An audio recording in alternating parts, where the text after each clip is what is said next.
নয়, আমার দাদাজান আশিকে রাসূল ছিল, আমার দাদাজান সুলতানুল আইজিন ছিল, আমার দাদাজান ফানাফিল্লাহ ছিল, আমার দাদাজান ফানাফি রাসূল ছিল। আমার দাদার কবর 20 বছর পরে ফেটে গিয়েছিল, লাশও টাটকা, কাফনও টাটকা ছিল। আমার দাদু মুজাহিদে জামানের ছোট ছেলে, ছোট হুজুর পীর কেবলার কথা বলে দিয়ে যায়। আমার দাদাজান রেডি হয়েছিল, দাড়িতে রেডি, নামাজে রেডি, রোজাতে রেডি, আর সংসার পাতিতে রেডি, হক হালালের সঙ্গে চলাতে রেডি, আর টাকা পয়সাতে রেডি, সব রেডি হয়েছিল।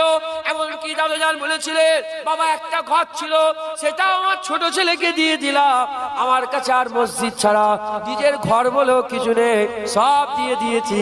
আমি জুলফিকার, আমার হাত ফাঁকা হয়ে গেছে, আমার কাছে দুনিয়ার আর কিছুই নাই। এ নবীর উম্মত উম্মতিরা, যখন ইন্তেকাল হয়েছিল, এ নবীর উম্মত উম্মতিরা, খেজুরের চিরাত তলায় শুয়ে শুয়ে ইন্তেকাল হয়েছিল। লোক ঘিরে দাঁড়িয়ে আছে, লোক ঘিরে দাঁড়িয়ে আছে, বাচ্চা যারা দাঁড়িয়ে আছে, রেডি হয়ে গিয়েছিল মরার লেগে, তৈয়ারি করে রেডি হয়ে গিয়েছিল। হঠাৎ করে দেখা যায় আমার দাদাজান হঠাৎ করে ওয়ালাইকুমুস সালাম বলে উঠলেন, ওয়ালাইকুমুস সালাম বলে জান্নাত জান্নাত জান্নাত বললেন। লোকেরা, চাচা জানেরা আর ফুফু জানেরা কান্না রোল উঠে গেল। দাদুজান বললে, খবরদার ওরকম কাঁদতে নেই, আল্লাহ নারাজ হয়ে যাবে। তম্বি করে দিলে, রাগ করে দিলে, কেন রকম করে কাঁদো? তোমরা যখন কাঁদছিলে মালাইকা ফেরেশতা দূরে সরে গেল, চলে যাও, সবাই চলে যাবে, আমাকেও যেতে হবে।